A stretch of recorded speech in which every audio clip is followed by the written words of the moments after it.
सेवा आम्ही गेले 5 वर्ष त्यांच्या चरणी केली ती आज आपण पाहताय मतांच्या रूपांमध्ये त्यांनी आशीर्वाद दिलेले आहेत। त्याचसोबत आमचे सगळे शिवसेनेचे जे वरिष्ठ नेते आहेत, कार्यकर्ते आहेत, सहकारी आहेत, युवासेना असेल, युवती सेना असेल, सगळ्यांचेच मित्रपक्षांचे देखील आभार मानतो। आज वरळीत विजय झालेला आहे। आपण पाहताय अनेक ठिकाणी जिथे जिथे आम्ही निष्ठावंत म्हणून काम केलं सगळ्यांचा तो विजय झालेला आहे।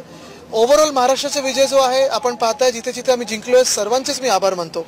पण एकंदर जे निकाल आलेत ते जसं आम्हाला किंवा तुम्हाला देखील वाटत होतं, जमिनीवर ऑन ग्राउंड वाटत होतं, तसे जसे अपेक्षित होते तसे नाही आहेत। पण त्या सगळ्या ह्याच्यावर बोलायला मला वाटतं उद्धव साहेब लवकरच प्रेसची भेट घेणार आहेत।